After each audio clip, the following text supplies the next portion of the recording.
नमस्कार। आइए सुनते हैं पूनम अहमद की लिखी कहानी कहीं किसी रोज। स्विमिंग पूल के किनारे एक तरफ जाकर विमल ने हाथ में लिए होटल के गिलास से ही सूर्य को जल चढ़ाया। सुबह की हल्की हल्की खुशनुमा सी ताजगी हर तरफ फैली थी। जल चढ़ाते हुए उसने कितने ही शब्द होठों में बुदबुदाते हुए कनखियों से पुल के किनारे चेयर पर बैठी महिला को देखा। आज फिर वे अपनी बुक में खोई थी। कुछ पल खड़े होकर वह उसे फिर ध्यान से देखने लगा। सुंदर, बहुत smart, T shirt, track pant में, शोल्डर कट बाल, बहुत आकर्षक, सुगठित देह यष्टि। विमल को लगा कि वह उससे उम्र में कुछ बड़ी ही होगी, करीब 40 की तो होगी। वह उसे निहार ही रहा था कि उस स्त्री ने उसकी तरफ देखकर कहा, इतनी दूर से कब तक देखते रहेंगे? आपकी पूजा अर्चना हो गई हो और अगर आप चाहें तो यहाँ आकर बैठ सकते हैं। विमल पूरी तरह झेप गया। कुछ सूझा ही नहीं कि चोरी पकड़े जाने पर अब क्या कहे। चुपचाप चलता हुआ उस स्त्री से कुछ दूर रखी चेयर पर जाकर बैठ गया। स्त्री ने ही बात शुरू की, आप भी मेरी तरह लॉकडाउन में इस होटल में फंस गए हैं ना? आपको रोज देख रही हूँ पूजा पाठ करते, और आप भी मुझे देख ही रहे हैं, यह भी जानती हूँ। विमल झेप रहा था। बोला, हाँ, यहाँ देहरादून में ऑफिस की टूर पर आया था। अचानक लॉकडाउन में फंस गया। मैं लखनऊ में रहता हूँ। आप? मैं तो देहरादून में घूमने आई थी। बेंगलोर में रहती हूँ, वहीं जॉब करती हूँ। अकेले आई थी घूमने? विमल हैरान हुआ। जी, मगर आप इतने हैरान क्यों हैं? विमल चुप रहा। महिला उठ खड़ी हुई। चलती हूँ, मेरा एक्सरसाइज का टाइम हो गया है। थोड़ी रीडिंग के बाद ही मेरा दिन शुरू होता है। विमल ने झिझकते हुए पूछा, आपका शुभ नाम? जोया। आगे? आगे क्या? मतलब सरनेम। मुझे बस अपना नाम अच्छा लगता है। मैं सरनेम लगाकर किसी धर्म के बंधन में नहीं बंधना चाहती। सरनेम के बिना भी मेरा एक स्वतंत्र व्यक्तित्व हो सकता है। आप भी मुझे अपना नाम ही बताइए। मुझे किसी के सरनेम में कभी कोई दिलचस्पी नहीं होती। विमल का मुंह खुला का खुला रह गया। यह औरत है क्या है? धीरे से बोला विमल। ओके बाय, कहकर जोया चली गई। विमल जैसे एक जादू के असर में बैठा रह गया। लॉकडाउन के शुरू होने पर रुड़की के इस होटल में 8-10 लोग फंस गए थे। कुछ यंग जोड़े थे जो कभी कभी दिख जाते थे, कुछ ऐसे ही टूर पर आए लोग थे। दिन भर तो विमल लैपटॉप पर ऑफिस के काम में बिजी रहता। वह बहुत ही धर्म भीरू दब्बू किस्म का इंसान था। उसकी पत्नी और 2 बच्चे लखनऊ में रहते थे, जिनसे वे लगातार टच में था। जोया को वे अक्सर ऐसे ही स्विमिंग पूल के आसपास खूब देखता। अक्सर वे इसी तरह बुक में ही खोई रहती। जोया एक बिंदास नास्तिक महिला थी। बेंगलोर में अकेली रहती थी। एक कॉलेज में फाइन आर्ट्स की प्रोफेसर थी। विवाह किया नहीं था। पेरेंट्स भाई के पास दिल्ली में रहते थे। घूमने फिरने का शौक था। खूब सोलो ट्रैवलिंग करती, खूब पढ़ती, हमेशा बुक्स साथ रखती। अब लॉकडाउन में फंसी थी तो बुक्स पढ़ने के शौक में समय बीत रहा था। वह बहुत इंटेलिजेंट थी। कई फिलोसोफर्स को पढ़ चुकी थी। कई दिन से देख रही थी कि विमल उसे चोरी चोरी खूब देखता है। उसे मन ही मन हंसी भी आती। विमल देखने में स्मार्ट था, पर उसे एक नज़र देखने से ही जोया को अंदाज हो गया था कि वह धर्म में पोर पोर डूबा इंसान है। होटल में स्टाफ अब बहुत कम था। खाने पीने की चीज़ें सीमित थी, पर काम चल रहा था। विमल का आज काम में दिल नहीं लगा। आंखों के आगे जोया का जैसे एक साया सा लहराता रह गया। शाम होते ही लैपटॉप बंद कर स्विमिंग पूल की तरफ भागा। जोया अपनी बुक में डूबी थी। विमल उसके पास जाकर खड़ा हो गया। गुड इवनिंग जोया जी। बुक बंद कर जोया मुस्कुराई। गुड इवनिंग, आइए, फ्री हैं तो बैठिए। विमल तो उसके पास बैठने के लिए ही बेचैन था। जोया बहुत प्यारी लग रही थी। नेवी ब्लू टी शर्ट में उसका गोरा सुंदर चेहरा खिला खिला लग रहा था। जोया ने छेड़ा, देख लिया हो तो कोई बात करे। हंस पड़ा विमल। आप बहुत स्मार्ट हैं। नज़रों को खूब पड़ती हैं। हाँ जी, यह तो सच है, जोया ने दोस्ताना ढंग से कहा। तो दोनों में कुछ बढ़ा। जोया ने कहा, आजकल तो यहाँ जितनी भी सुविधाएं मिल रही हैं बहुत है। मेरी सुबह शाम तो स्विमिंग पूल पर कट रही है और दिन होटल के कमरे में। आप क्या करते रहते हैं?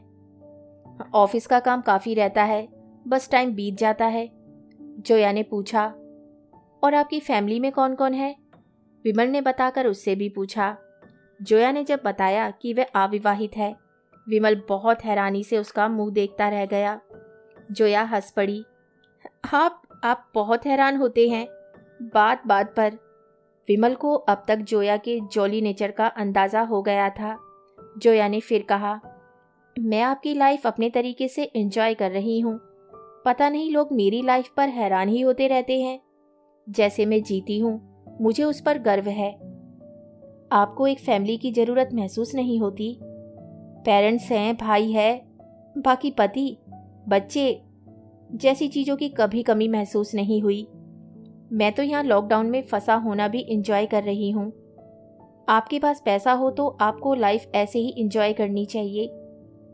डेनिस रोडमैन ने तो कह ही दिया है, इंसान के जीवन में 50% सेक्स होता है और 50% पैसा। विमल का चेहरा शर्म से लाल हो गया। पहली बार कोई महिला उसके सामने बैठी सेक्स शब्द ऐसे खुलेआम बोल रही थी। जोया ने फिर कहा, आपको अजीब लगा ना कि कोई महिला कैसे सेक्स शब्द खुलेआम बोल रही है? इस विषय पर तो आप लोगों का कॉपीराइट है, कहकर जोया बहुत प्यारी हंसी हंसी। विमल इस हंसी में खोसा गया। बोला, आप सबसे बहुत अलग हैं। जी, मैं जानती हूँ। आजकल आप क्या पढ़ रही हैं? Karl Marx. और क्या शौक है आपको? खुश रहने का शौक है मुझे। बाकी सब चीज़ें इसके साथ अपने आप जुड़ती चली गई। आज डिनर साथ करें? आज तो मेरा फास्ट है, मंगलवार है। मैं जरा धार्मिक किस्म का इंसान हूँ। जोया मुस्कुराई तो विमल ने पूछ लिया, आप किस धर्म को मानती हैं? भाई, मैं तो धर्म के खिलाफ हूँ, क्योंकि इसमें मेरे तर्कों का कोई जवाब नहीं। लोगों ने मुझे हमेशा दिमाग से काम लेने की सलाह दी, मैंने मानी, बस मैं फिर नास्तिक हो गई। है ना ये मज़ेदार बात?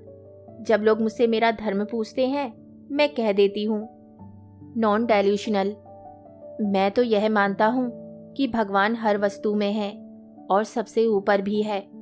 भगवान को अपने आसपास ही महसूस करता हूँ। इसी अनुभूति से जीवन सफल हो सकता है। भगवान ही हमारी हर मुश्किल का अंत कर सकते हैं। और मैं कार्ल मार्क्स की इस बात को मानती हूँ कि लोगों की खुशी के लिए पहली ज़रूरत धर्म का अंत है और धर्म लोगों का अफीम है। आप विदेशी लेखकों की बुक्स ज़्यादा पढ़ चुकी हैं। नहीं, ऐसा नहीं है। नहीं, ऐसा नहीं है। मुझे B.R. अम्बेडकर की यह बात बहुत पसंद है, जो उन्होंने कहा है कि मैं ऐसे धर्म को मानता हूँ जो स्वतंत्रता, समानता और भाईचारा सिखाए। पर जोया जी, आप मुझे सिर्फ जोया ही कह सकते हैं। ये जी मुझे अक्सर बहुत फिजूल की चीज़ लगती है। विमल थोड़ा हिचकिचाया, पर उसे अपने मुंह से निकलता सिर्फ जोया बहुत प्यारा लगा। वे इस नाम पर ही अब मर मिटा था। इस नाम ने ही उसके अंदर एक हलचल मचा दी थी। उसे लग रहा था कि सामने बैठी उससे उम्र में बड़ी महिला सारी उम्र बस उसके सामने ऐसे ही बैठी रहे और वह उसकी बातें सुनता रहे, उसे देखता रहे। Beauty with brain. तो आज आप फास्ट में डिनर में क्या खाएंगे? फ्रूट्स और मिल्क। जोया मुस्कुराई। मैंने तो अपनी लाइफ में कभी कोई फास्ट नहीं रखा। मैं सचमुच हैरान हूँ, आप किसी भी धर्म को नहीं मानती। अच्छा ठीक है, चलो मुझे यह तो बता दो कि आपके पेरेंट्स का सरनेम क्या है? जोया बहुत जोर से हंसी। आप उन्हीं लोगों में से हैं ना जो सामने वाले के धर्म जाति पूछकर आगे बात करते हैं। तरस आता है मुझे ऐसे लोगों पर, जिनकी दुनिया बस इतनी छोटी है जिसमें सरनेम ही रह सकता है। खैर, मैं हूँ जोया सिद्दीकी। विमल का चेहरा उतर गया, मुंह से निकल ही गया। ओह, जोया ने छेड़ा। आया मजा? क्या हुआ, झटका लगाना? अब बात नहीं कर पाएंगे? नहीं, ऐसा तो नहीं है। दोनों फिर यूं ही कुछ देर बात करते रहे। विमल जोया की नॉलेज से इम्प्रेस था। कमाल की थी जोया। विमल अपने रूम में जाकर भी सिर्फ जोया के बारे में ही सोचता रहा। पूरी रात उसके बारे में करवटें बदल बदल कर गुजारी। जोया को भी विमल की सादगी बहुत अच्छी लगी थी। वह भी उसके बारे में सोचकर मुस्कुराती रही। अगली सुबह विमल ने उसे देखते ही बेचैनी से कहा, आज तो मैं सो ही नहीं पाया। जोया ने बड़े स्टाइल से कहा, जानती हूँ। अरे आपको कैसे पता? अक्सर लोग मुझसे मिलकर जल्दी सो नहीं पाते। विमल थोड़ा फ्लर्ट के मूड में आ गया। बहुत जानती हैं आप ऐसे लोगों को? हाँ जनाब, बहुत देखे हैं। दोनों ने अपने आप को एक दूसरे के कुछ और करीब महसूस किया। दोनों स्विमिंग पूल के किनारे चहलकदमी करते हुए बातें कर रहे थे। जोया ने कहा, आज आपने नहा धोकर सूरज को जल नहीं चढ़ाया? हाँ, आज मन ही नहीं हुआ। मैं ठीक से सोता नहीं तो मेरा सारा काम उल्टा पुल्टा हो जाता है। आपके भगवान मुझसे गुस्सा तो नहीं हो जाएंगे कि मेरी वजह से आप सो नहीं पाए? वैसे अच्छा ही हुआ, एक गिलास पानी वेस्ट होने से बच गया। आपने कभी सोचा नहीं कि आपके भगवान को सचमुच उस पानी की जरूरत है? मुझे इसके पीछे का लॉजिक समझा दीजिए प्लीज। विमल ने हाथ जोड़े। मैं समझ चुका कि मैं आपसे जीत नहीं सकता जोया जी। मैं आपसे हार चुका हूँ। उसके इस भोले से व्यवहार पर जोया मुस्कुरा दी। कहा, फिर तो बात ही खत्म। हारे हुए इंसान को क्या कहना। आज नाश्ता साथ ही करें। बिल्कुल फ्रेश होकर मिलते हैं। इनका रेस्टोरेंट तो बंद ही है आजकल। ऑफिस की मीटिंग में 1 घंटा है। मेरे रूम में आओगी? हाँ, मिलते हैं। घुटने तक की एक ड्रेस, शोल्डर कट बाल शैम्पू किए, हल्का सा मेकअप, उसके पास से आती बढ़िया परफ्यूम की खुशबू। तैयार विमल ने जब अपने रूम का दरवाजा खोला, जोया को देखता ही रह गया। वे बहुत सुंदर थी। उसके रूप के जादू से बचना विमल को बहुत मुश्किल सा लग रहा था। वह पूरी तरह उसके होशो हवास पर छा चुकी थी।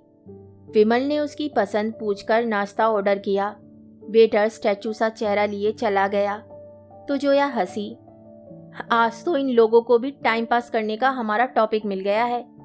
ये बेचारे भी लॉकडाउन में ऐसी बातों के लिए तरस गए होंगे। विमल को बहुत जोर से हंसी आई। क्या क्या सोच लेती हो आप भी। तुम भी कहोगे तो मुझे अच्छा लगेगा। आप बहुत दूर करता है सामने वाले को। पर आप शायद मुझसे बड़ी हैं। शायद नहीं, बड़ी ही हूं। पर मुझे तुमसे तुम ही सुनना अच्छा लगेगा। विमल, जब करीब आ ही रहे हैं तो फॉर्मेलिटीज क्यों? नाश्ता करते हुए जोया की रोचक बातों में डूबा रहा विमल।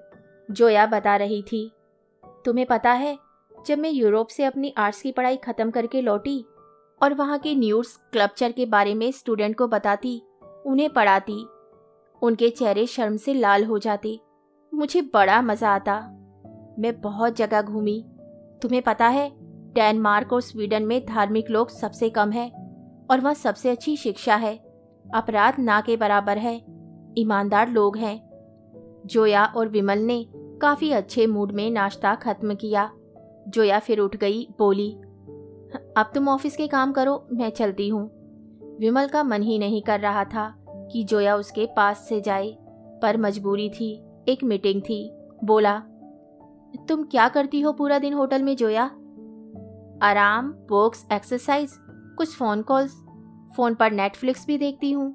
अच्छा, कौन कौन से शोज देखे? सेक्रेड गेम्स देख रही हूँ आजकल। वैसे और बहुत से देख लिए। विमल की आंखें बहुत चौड़ी हुई। Secret games? हाँ, फिर हैरान हुए तुम? विमल हंस पड़ा।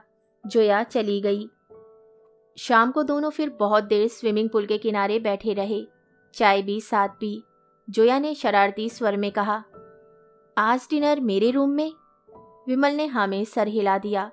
विमल अब उससे अपनी फैमिली की बातें करता रहा, अपनी वाइफ और बच्चों के बारे में बताता रहा। जोया पूरी रुचि से सुनती रही। फिर बोली, आप अपनी वाइफ को मेरे बारे में बताएंगे? नहीं, कहता हुआ विमल मुस्कुरा दिया तो जोया भी हंस पड़ी। कहा, इसीलिए मैंने शादी नहीं की। दोनों इस बात पर एक दूसरे को छेड़ते रहे। रात को डिनर के लिए जब विमल तैयार होने लगा, मन ही मन यही सोच रहा था कि वह अपनी वाइफ को धोखा दे रहा है। भगवान उसे कभी माफ नहीं करेंगे, यह पाप है, वगैरह वगैरह।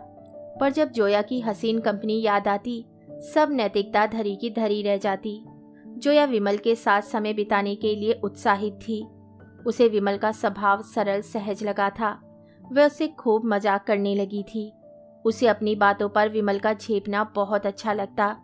रात को विमल उसके रूम में आया। दोनों ने काफी सहज होकर बहुत देर बातें की। डिनर ऑर्डर किया। खूब हंसते हंसाते खाना खाया। वेटर सब क्लीन कर गया तो जोया ने कहा, विमल, मुझे तुमसे मिलकर अच्छा लगा। यह और बात है कि हम एक दूसरे से बिल्कुल अलग हैं। जोया, मैंने बहुत सोचा कि तुमसे दूरी ना बढ़ाऊं, पर दिल है कि अब मानता नहीं। कहते कहते विमल ने उसे खींचकर अपनी बाहों में भर लिया। जोया भी उसके सीने से जा लगी। फिर जो होना ही था वही हुआ। पूरी रात दोनों ने एक बेड पर ही बिताई। सुबह जोया ही उठकर फ्रेश हुई। पहले विमल को झकझोर कर हिलाया। उठो, आज क्या इरादा है? तुम्हारे साथ ही रात दिन बिताने का इरादा है, और क्या। तुम्हें पता है, जॉन अपराइक ने कहा है, सेक्स बिल्कुल पैसे की तरह होता है, जितना मिले उतना कम। और मुझे D.S. लॉरेंस की बात भी सही लगती है कि सेक्स वास्तव में इंसान के लिए सबसे करीबी स्पर्शों में से एक स्पर्श होता है, लेकिन इंसान इसी स्पर्श से डरता है। अब तो वही सही लगता है जो तुम्हें सही लगता है। कभी भी नहीं सोचा था कि ऐसे किसी के करीब आऊंगा। जोया की संगत का ऐसा असर हुआ कि हर बात में धर्म और ईश्वर की बात आंख मूंद कर मानने वाले विमल को अब कुछ याद ना आता। ऑफिस के पहले और बाद का सारा समय जोया के साथ होता। वेटर्स और बाकी स्टाफ से दोनों की नज़दीकी छुपने वाली थी ही नहीं, पर दोनों को परवाह भी नहीं थी किसी की।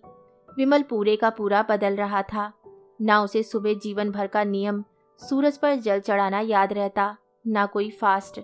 अब उसे जोया की तर्कपूर्ण बातें भाती। दुनिया भर के दार्शनिकों की कोट्स जोया के मुंह से सुनकर उसका दिल खुश हो जाता कि आजकल वे कितनी इंटेलिजेंट महिला के साथ रात दिन बिता रहा है। अपनी फैमिली से बात करता हुआ भी वह अब परेशान ना होता, बल्कि उसे फ़ोन रखने की जल्दी होती। वह इस लॉकडाउन को अब मन ही मन थैंक्स कहने लगा था। जोया, वह तो थी ही अपनी तरह की एक ही बंदी। विमल का दीवानापन देख वह हंस देती। अचानक ट्रेन्स और बाकी सेवाएं शुरू हुई। जोया के एक स्टूडेंट ने रुड़की में अपने किसी रिश्तेदार को कहकर पास दिलवाकर जोया के टैक्सी से दिल्ली जाने का इंतज़ाम कर दिया। वहाँ से वह अपने भाई के पास रहकर फिर बेंगलोर चली जाती। उसने ये खबर जब विमल को दी तो विमल को ऐसा झटका लगा कि उसका चेहरा देख जोया भी गंभीर हुई। विमल, हमारे रास्ते मंजिल तो अलग हैं ही, इसमें तुम इतना उदास मत हो, मुझे दुख हो रहा है। विमल ने उसका हाथ पकड़ लिया, गमगीन स्वर से बोला, मैं तो भूल ही गया था कि हमें बिछड़ना भी होगा। जोया अपनी पैकिंग करने लगी। होटल वालों को इस समय ध्यान रखने के लिए विशेष रूप से थैंक्स कहा। वेटर्स को बढ़िया टिप्स दी। विमल भी टूटे दिल से जाने के रास्ते खोजने लगा। चलते समय जोया विमल के गले लग गई। अपना कार्ड दिया, बोली, जब मन करे फ़ोन कर लेना। वैसे मैं जानती हूँ कि कुछ ही दिन याद आएगी मेरी, फिर अपनी लाइफ में बिजी होकर कभी कभी ही याद करोगे मुझे। और तुम? जोया बस मुस्कुरा दी, कहा कुछ नहीं। टैक्सी आ गई। जोया बैठने लगी तो विमल ने बेकरारी से पूछा, जोया, जोया कब मिलेंगे? ऐसे ही, कभी, कहीं, किसी रोज। टैक्सी चली गई। विमल का दिल जैसे बहुत उदास हुआ। मन ही मन कहा, जोया सिद्दीकी, बहुत याद आओगी तुम, बहुत। कहानी सुनने के लिए धन्यवाद। तो इसी के साथ मैं आपसे विदा लेती हूँ और कल फिर मिलती हूँ एक नई कहानी के साथ।